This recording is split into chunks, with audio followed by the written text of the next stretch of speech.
It's another edition of WRAL Triangle and 2. I'm Mark Bergin. He's Pat Welter, the one and only. Pat, football is here. We're going to get into NC State. We're going to get into Duke. I want to start today's episode here. You asked Bill Belichick who his starting quarterback's going to be. The floor is yours. What happened after that? You know, Bill Belichick is doing this thing. I think maybe he had a meeting with his new head of PR. Like, hey, maybe we were a little bit nicer when we shut down reporters. And I like the strategy because he's turned it into a joke. Like, anytime there's a question he doesn't want to answer, it's become a one-liner. And, he clearly had rehearsed this one in the mirror. He's like, oh, yeah, we're ready to release the depth chart. We're going to get right on that for you. Everybody laughs, and I'm like, fair question, though, Bill. We're about a week until the game. Who is your starting quarterback? Now, I think he knows. I think the team probably knows. He's just playing coy with the media, with TCU, so that they have to prepare for, well, in this case, two left-handed quarterbacks in Max Johnson and Gio Lopez. That's probably the biggest on-field football question I have about the Tar Heels before their opener when they take on TCU is, I expect to see Gio Lopez, but could we see Max Johnson at all? Is there a world where Bryce Baker plays at all? Because remember, even if he plays 4 games as a freshman, he could still retain his redshirt status. I think Lopez will get first crack, but are the Tar Heels going to do a split system at all? Is it just going to be the Gio Lopez show? And so you asked Bill Belichick about that in the news conference last week, and here we are days away, and we still don't have definitive answers. And I think, again, like by the time people listen to this, there's a press conference tomorrow. He may have named it, but it would be so Bill Belichick to just wait until basically the day of the game or when they're required to release depth charts. Or even that, like if you have a depth chart out, it could just say or. It could say or and or if you want to include Bryce Baker, to your point there. So I do think they know like who the quarterback is, but it's more complicated than it would be normally, right? Like if Max Johnson was the incumbent, you could see a world where it's like, oh, well, they'll go with him to give Gio a little bit of time. Well, it's complicated because Max Johnson's coming off a pretty brutal leg injury that, if I'm going to be honest, I thought might have been career-ending, just seeing the way he was walking around on crutches at the end of last season, wasn't the most mobile guy to begin with. And Gio Lopez coming in here after spring. So neither of these guys are really ready, and neither is the freshman, and they're going up against a team in TCU that has one of the top returning quarterbacks in the country. Tough matchup week 1 here for Bill Belichick's first college game. Yeah, most books have TCU as a 3.5 point favorite over the Tar Heels. And you mentioned the TCU quarterback. I've got it in my notes here. I got to scroll down. Josh Hoover, nearly 4,000 passing yards a year ago, Pat. So defensively, UNC is going to have, its hands full. And I'm going to say this. Okay, so what's the best way to combat experience offensively? For me, it's establishing your ground game. And that, to get the quarterback going, is going to be important. Something WRAL's Brian Murphy has written about, Pat, is the hole that Omarion Hampton leaves in the backfield. More than 3,000 yards rushing if you combine his production over the course of the last 2 seasons. So who that's going to be is the running back to help, whether it's Gio Lopez, if we do see any of Max Johnson at all. To me, establishing a sound running game, I mean, this isn't flashy at all, but it's ground control, controlling time of possession, and winning the turnover battle, I think is huge for a game where even though you're opening up at home in prime time on national TV, if you could do those 2 things of control time of possession to keep your defense off the field and win the turnover battle, that to me, whichever team does that on Monday night, I think wins the football game. Yeah, this is going to be Bill Belichick 101. And this is a guy that's gone into games without quarterbacks before, where he's gone into games with a Brian Hoyer starting at quarterback, or when he lost Tom Brady to a season injury. Matt Castle gets that team to 11. It was one of those weird seasons where I think they got to 11 wins, missed the playoffs, just kind of the way the AFC shaped out that year. So he can do it without a lot of parts. And I don't know if they've been managing expectations or just playing coy with us all offseason, because we just know so little about what they have. We know so little about what they think they have. Like, all Belichick does in each press conference is like, oh, we're improving. Guys are getting better. That's just all we can do is take it day by day. And, like, that might be true.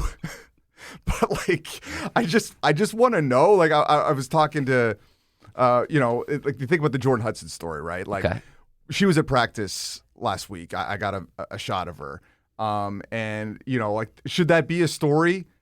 Maybe not. You could debate. But it is a story because we know so little else. So, like, we don't know who the quarterback is. We go to practice. We see so little. So it's like, let me just get a shot of her because that's at least something I have. And, like, this team with 70 new players that, like, they're skill players. They're top-turning skill players. Davion Goss, who, to your point about Omarion Hampton, only rushed for 326 yards last season because they just didn't take Hampton off the field. Kobe Paysour, their leading receiver, with 365 yards. I feel pretty confident to say that Kobe Paysour is not going to be this year's team's leading receiver. Davion Goss, I think, will be the lead running back going in. But like we know nothing about this team. 70 new players. Like, it's unheard of. Like, they're ranked number 9 in transfer classes. I think that's just because of the volume of people they brought in, not necessarily the talent level. Yeah, Charleston French in the backfield. Caleb Hood is all players we could see at the running back position take on that burden left behind by Omarion Hampton. You mentioned all the new players, 70. I think back to what happened with this TCU team 2 years ago, coached by Sonny Dykes, when they took on Colorado in the season opener. Coming off a playoff appearance and everything National two title years ago. appearance. Yes.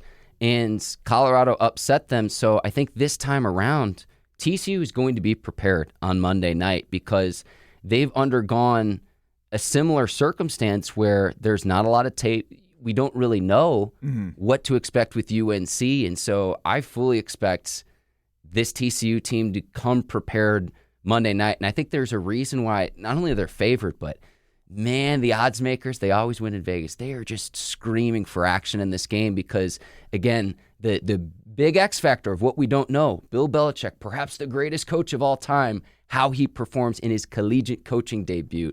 It's the reason why it's on primetime. That story writes itself. And it's going to be a massive overreaction either way. After one game. Yeah. Massive. Like, we're talking about this is the end of the opening weekend. It's an island game. It's going to be like UNC's already talked about. They are loaded with credential requests. They are turning people away. They're looking for standing room only for the amount of media that's going to be there. Wow. And you're talking about, like, Bill Belichick's teams are known for how they finish, not for how they start. Like, he's famous for, like, not really caring that much about what his NFL teams look like in September, even to the point where, like, they'd almost like make sacrificial plays early in the season to put something out on tape so that later down the road in a game with much more high leverage, with much more high stakes, they could go against that kind of what's the word? Kind of like that tendency. The tendency, the strategy, and putting it on tape so a team can game plan for it. I'm with you. But Belichick's among the best to be able to do that, to your point. And TCU, like, we are sleeping on TCU. Like, in the national title game 2 years ago, like a true, like, kind of Cinderella story of the playoff era of, like, what you can do, at least in a 1 year sample. They go to the title game. They got absolutely smoked by Georgia. Yeah. Like, I don't think a team with that level of talent can necessarily win the national title, but we've seen that they could get there. And, yeah, they go 5-7 in 2023.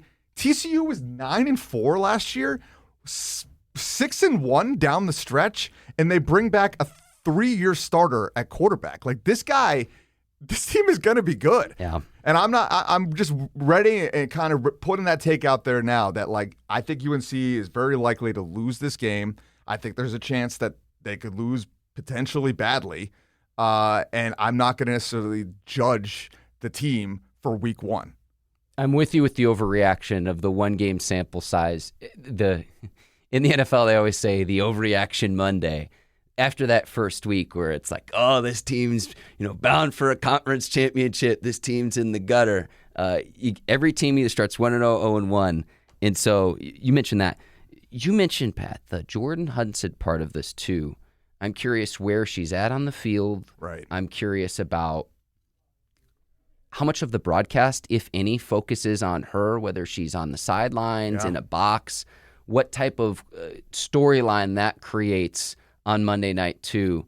We could talk about the on-field of the running game, or UNC needs to improve its defense this year, but that's something where, just given all of the headlines that generated after their CBS Sunday morning interview, that's something absolutely I'm looking at come Monday night. Yeah, like, are they going to have like a pre-produced graphic that's like animated Bill and Jordan, and they like make the like sandcastle like gymnastics pose that they did on the beach and reenact it, and then like have like a series of drop down stats come down beneath it. Like, I don't know, like anything like that seems on the table. I think you have to address it a little bit. Like, you have to address like the saga that was like what has happened since December is wild. There was a real point here where the Jordon Hudson stuff was peaking, where it was like, is he going to actually coach a game? Like, is UNC going to have to like cut bait because this has become so untenable and like kind of like a punchline? But like UNC had already invested too much. Like, to use like a poker term, they were pot committed. Like, they couldn't cut ties with Bill. As crazy as it was, like, he could have walked away. Like, there was that thing about his contract where like he had like that buyout. Well, he's gotten here. He's gotten to week 1, which even that like seems like something we didn't even know we would get.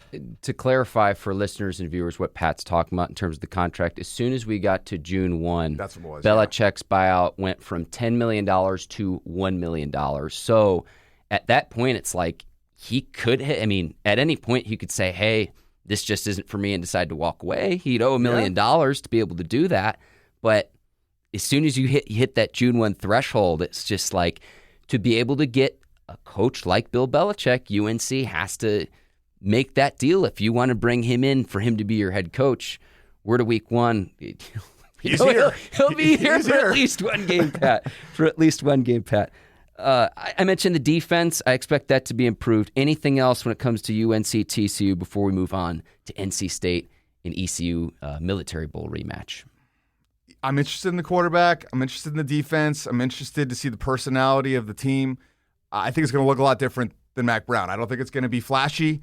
I think it's going to be ball control. I think they're going to try to make it low scoring. The total is 58.5.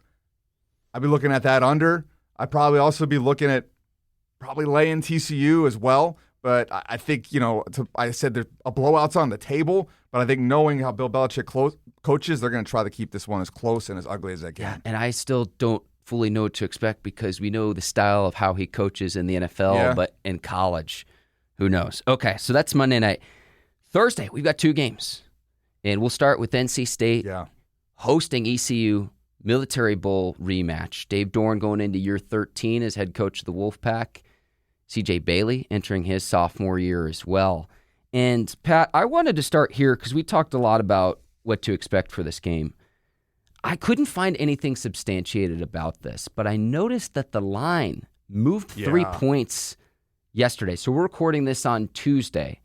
And you can look on Twitter. There are some unsubstantiated reports out there, and I'll leave it at that because I'm still trying to figure out what's what of the line moved now. NC State, most books have it. The Wolfpack is a 14-point favorite. Right. They opened at 11.5, so there's a 3-point swing at the start of this week, and I'm trying to figure out the reasoning as to why that happened.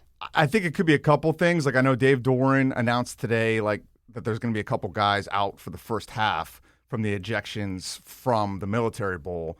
Now, I don't know who's out for ECU at this point in time because that just came out as I was like driving in here today. But anyone listening, quick Google search, you'll have it. So could it be that? Could it be like key players out? I think it's also like 11.5 is a dead zone. So like for it to like run up to 14, which is like a key number, right? Like games often fall on touchdown, field goal numbers.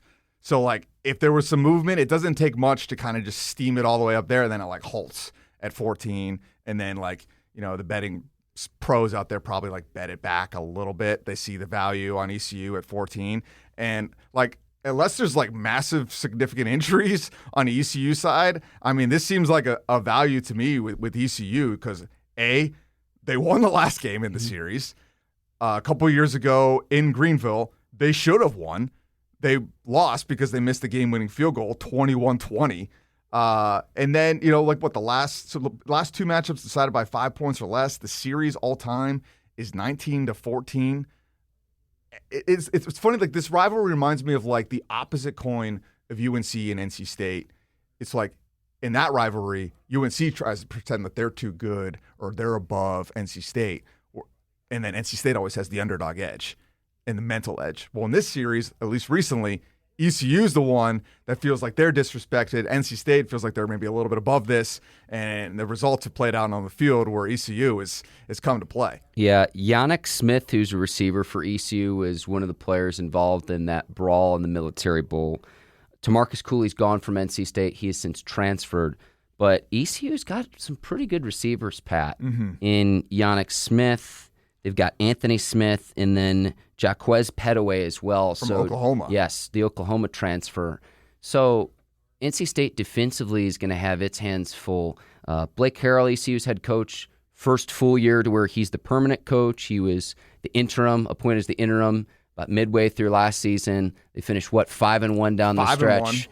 And made a QB switch. And here we are, as a rematch of sorts, if you will, from the Military Bowl. And after that huge brawl, which that kind of overtook of who won and lost the game, but several players being ejected in that one too. So I think it's getting a little bit chippy. It's interesting to me that you called it a rivalry, because if I talk to an NC State fan, I mean, like, what do you mean, the ECU rival? But I think it's interesting you call it a rivalry, Pat. It's the same thing. Like UNC tries to look at it not as a rivalry in basketball and in football. And yeah, this is a rivalry. Like nothing more than to just go through the history of it.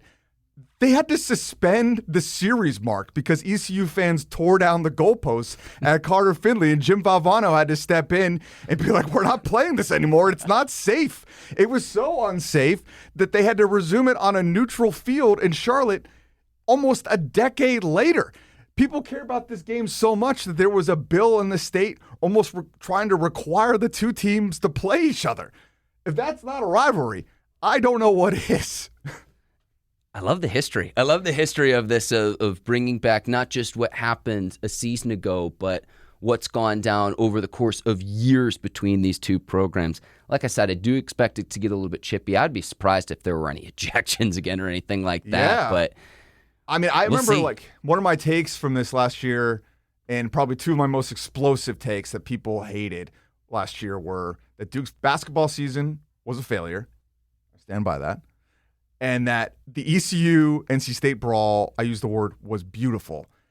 In the headline, people did not like that. I don't know how many of them read the article, but if you did, my take was that just in our modern landscape of college athletics, where we're seeing conference realignment, we're throwing away traditions, rivalries, specifically ones like this between schools that are in different conferences, different levels of conference, kind of becoming a sport of the haves and have-nots. Yeah, P4, G5, G4. Yeah, I'm exactly. with you. Like, to have people care this much about a game where they're brawling on the field after, like, that to me, in a way, was beautiful. Like, yeah, I don't want to see anybody get hurt. The fact that a ref's eye got cut is terrible. But just that there was so much passion for a bowl game.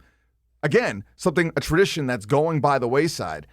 The Military Bowl at that, for two teams that had disappointing seasons ultimately, that there was that much passion. That to me is what college football is all about. Yeah, I'd expect NC State to take care of business, just given they're about a 2-touchdown favorite, but that's why they play them. And again, these storylines write themselves. I'm very excited. I think as CJ Bailey progresses, I think he's going to be, okay, how far he can guide NC State this season. And then, you've got new offensive coordinator, new defensive coordinator as well. So can you get back to playing that smash mouth style of football of, what to expect when you go up against a Wolfpack defense? So like that to me, like this is your very first litmus test. And did you learn some of those lessons of what happened in the Military Bowl, getting upset a year ago against, I'll join you, Pat, against a rival? I mean, like on paper, like I would think like ECU should be a very live dog in this situation, if not to cover, than to win, just given kind of like the history of it. But when you've got a whole offseason where Dave Doran has been able to point to this, basically as like a black eye for their university, an embarrassment, something I think he said that they didn't appreciate the privilege of playing at NC State. Like, he has hammered it home.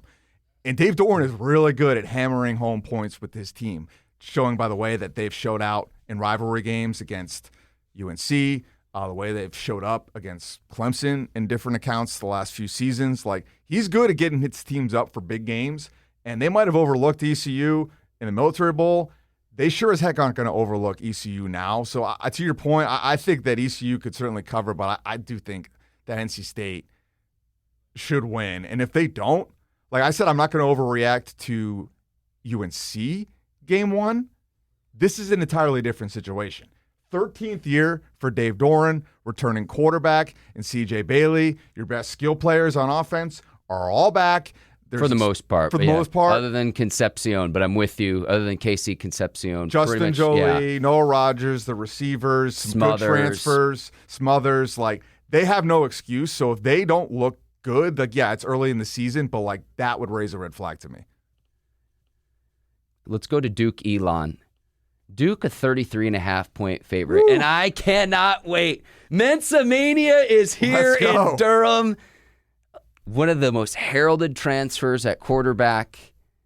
I hate to say this, but the fan in me, Pat, the fan in me is already looking past this game, and I'm already looking at week 2 of what can Duke do to upset Illinois in week 2, an Illinois team that is ranked in the top 25. Yeah, and what an opportunity for Duke in the ACC. I know we don't want to like just skip past Elon. A 33.5-point favorite, you got a TCB, and what is that, Pat? That's take care of business in the opener. And they will. Like, they won 26-3 last year, Malik Murphy's first game, and Manny Diaz's first game in Durham. Like, it wasn't necessarily pretty, but yeah, TCB, they took care of business. But like, when you schedule a team like Illinois, you don't know what that home and home's ultimately going to like look like. And for them to get them to number 12 in the country coming off the year that they just had, like, that's a program on the rise with some big expectations this year.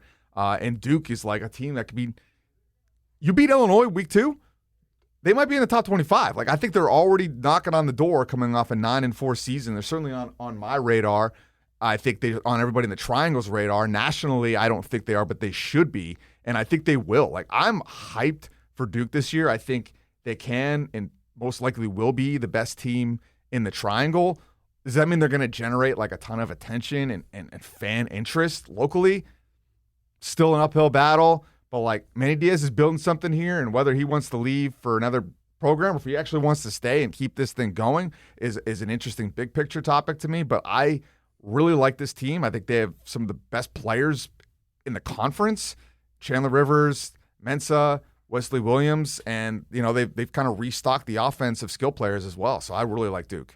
It starts in the opener against Elon. We'll see what happens in week 2 against a ranked Illinois team. I think you hit the nail on the head with big picture standpoint about Diaz's future of, if he has another 9-win season, if I'm in another program that needs a head coach, of what happened with Mike Elko in Texas A&M. There were rumblings about it. Is it going to happen? It's not going to happen. And it ended up happening. It was like, It was a seesaw. Hard to turn a job like that down. For the money alone. Yeah. For the money alone. So that and the opportunity to coach the SEC, fine. But if Duke is even just repeats what if the Blue Devils repeat what they did a season ago, it's going to be tough to say if you're a program that's down on its luck to where we got to look around someone who has coaching success, okay, not just in Durham, but has experience as a head coach at Miami, has experience as a defensive coordinator at a number of other schools. Yep. He's right there. So that is something to monitor this year. If Duke even repeats what they did a year ago. I'll throw out some programs right now, and I hate to do this to Duke fans. Like, you're already got my coach leaving. We haven't even played a game yet. Well, like, think about it, right? Like, Oklahoma, how's things going there? USC, how are things going there? University of Florida, Florida State, Miami, all of the Florida teams. Okay, I'm gonna poo-poo Miami there, Pat, but I'm with you in terms of just because he's already been there before. But that's where he's from. I mean, that'd be a really interesting story. But, like, the seat's getting hot on Cristobal. So that's just a few big-name programs off the top of my head. And so what that would do as well is, remember, I do think it's worth mentioning Miami and the teams that could be looking for a head coach in a year of, okay, maybe Miami gets its selection for a coach, and that takes away from domino effect. Yep. Correct. It takes away from one of those other schools looking for a head coach. I love how we're talking about this. Yeah. And we haven't even played a single snap of the 2025 season. I love it. I want to get into something else about this year's Duke team and why I think they can repeat that. Just Lay it to on kind me, of get Pat. back on the rails, because we have gone off them as far as like picking Manny Diaz's next house in Tallahassee. One of the criticisms you could say about Duke from last year was the one-score games. 6-1 in one-score games. I think, what's the term? Like, this is a feature, not a bug. I don't even actually know what that means, but I think it applies here. We're like, this wasn't like a luck. This wasn't a coin flip. This wasn't like something that's necessarily going to regress. This was a character trait. This was a coaching philosophy in how they coached the games, how they ran the games. It's something that Mac Brown did terribly, win one-score games. And Diaz was great at it.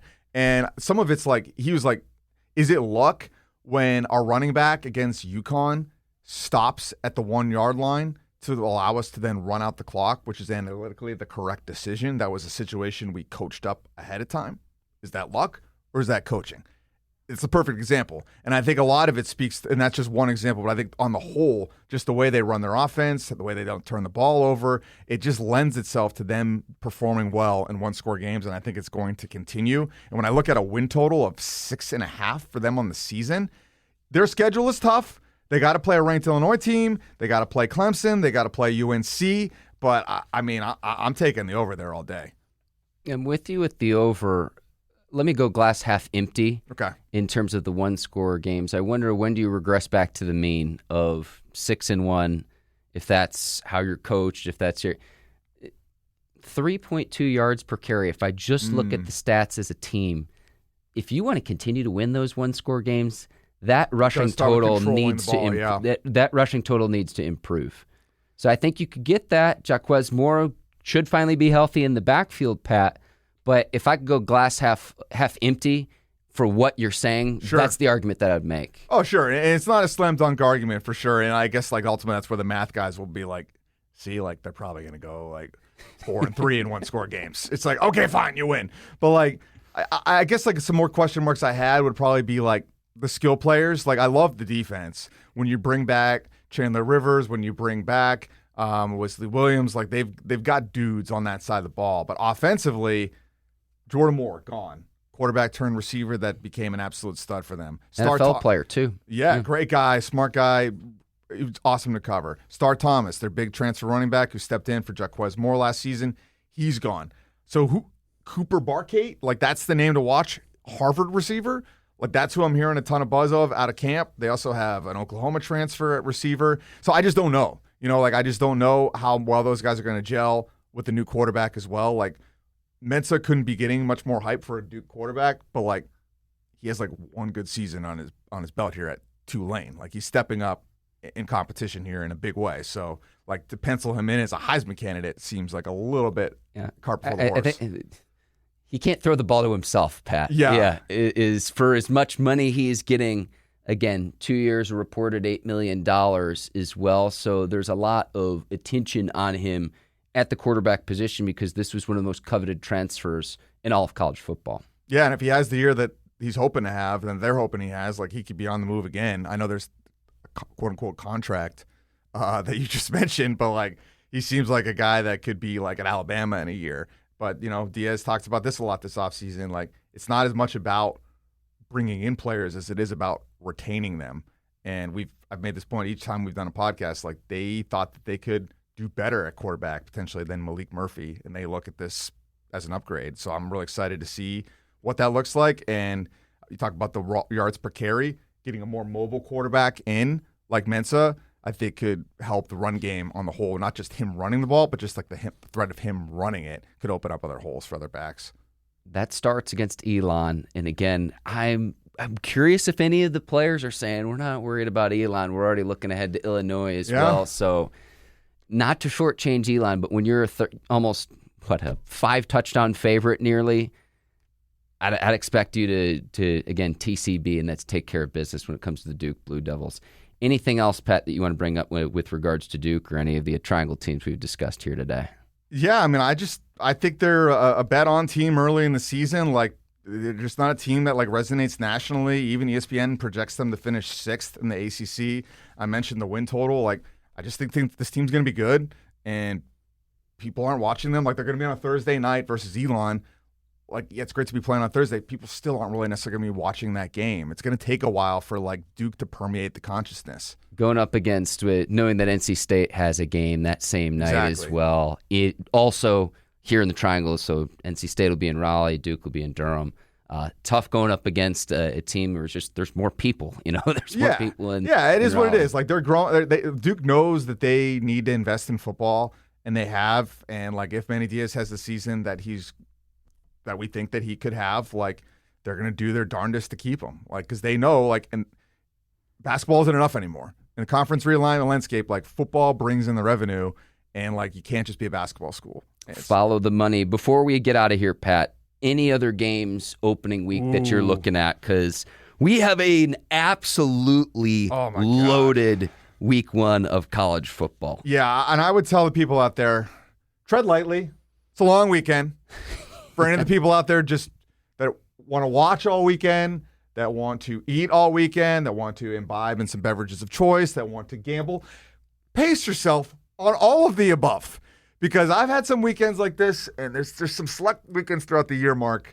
You talk about opening weekend of college football. You talk about the opening weekend of NFL football, which is going to begin on a Thursday. The first weekend of the NCAA tournament. The wild card weekend, where like things could go spectacularly well for you. You could be on cloud 9 if you're picking everything right, if you're betting, if you're winning money, your fantasy team's killing it. But if you're not hitting, you can go on tilt, and it could be a dark, dark place. All right. I'll continue. It's a marathon, not a sprint. Like, my wife came home one time, I think it was an NFL weekend, and she was away for the weekend visiting some friends, and she found me on the couch, like, zonked. And I was awake, but I didn't want to have to face her when she came in the door, because this is before I was even a journalist. I had done so poorly on my picks that weekend that I couldn't even face her. And she saw me there and like tried to shake me to wake up. I didn't wake up because I didn't want to talk to her. Then she thought I was dead. She's like, oh, he must be. My wife, 0 to 60 at a heart rate. No, honey, I wasn't dead. I just felt dead inside because I did so poorly on such an important weekend. His carcass got off the couch. He's here in the flesh. He is the one and only Pat Welter. I can't wait for that Texas-Ohio State game. Oh, yeah. Noon, Fox. Number 1 versus number 3. Arch Manning. Ohio State coming off on a national championship. Man, it's not willing to wish my life away, but get me there on Saturday, Pat, because I cannot wait. What a tough test for Arch Manning's first game. Like I was checking all these openers. Like, okay, are they neutral site? Are they in like a nearby NFL stadium that's kind of neutral site? Like, no, that one's at the Horseshoe. Like that one's on campus at Ohio State. Really interesting matchup. Like this is the year for Texas, right? Like they've been building towards this. They're replacing a lot of people. So is Ohio State, but they're so talented that they just like become AP top 5. In the case of Texas, number 1 overall. But you don't really know until you know, and that's going to be a really cool measuring stick. I think probably my top game on the board, full disclosure, I am a Notre Dame fan. A lot of family went there. Dad went there, sister, brother, grandfather. I did not go there because I had a little bit too much fun in college and in high school, and here I am talking sports, but I think it all worked out for the best. But yeah, like Notre Dame, Miami, right? Like, so this game is huge for the ACC. If the ACC wants the tides rise all ships, like they need Miami to be good. Like you can't have Miami get blown out in this game and then fall out of the top 25, and then it becomes like the same thing we see in college basketball where the results are it becomes a self-fulfilling prophecy. So I think Notre Dame's gonna be really good. I would probably be betting Notre Dame here. I'm not in on Carson Beck. I'm out on Miami, but for the sake of the conference, they need that one. So that one's for me. You got any others? Yeah, Miami. That one you mentioned, the ACC, LSU, Clemson. LSU's dropped several consecutive openers. Clemson, Cade Klubnik coming back. Cade Klubnik coming back for the Clemson Tigers. One of the more experienced quarterbacks in all of college football, and you talk about getting the ACC back to supremacy. When they've been best of the best in football, it's been when Clemson's been the top dog. So yeah, I mean this is their year, right? Dabo seems to have come around on modern college football, kicking and screaming, mind you. But this team is loaded. He's got potentially 2 top 10 picks on defense. He's got a quarterback that could be highly drafted. They've got it all. Their skill players have been a little bit down in the last few years. So I'm interested to see if they have more of that kind of like SEC level talent. And then on the LSU side, like Brian Kelly, like talk about like being likable goes a long way. And this guy is 10-4, 10-3, and 9-4 at LSU, and like he feels like talk about jobs that are about to be open. Like he's on the hot seat if he's 9-4 again. Like he might be out the door. Yeah, coming off that Orgeron though too of you go from the mountaintop of a national championship that 2019 season with Joe Burrow and company to where you're at now to where. What a luxury that would be for us here in the Triangle, saying a 10-win season isn't good enough, Pat. I know. Give us a taste. Yeah. Give us a taste. That's our basketball standard. Like CC Hubert Davis, like when making the national championship isn't enough. Yeah. But yeah, I'd be going Clemson there. Like I'm done picking Brian Kelly in openers. I'll read the last three. Lost to USC 27-20. USC was not that good. Lost to Florida State 45-24. Lost to Florida State 24-23. So, yeah, Clemson all day. I love it.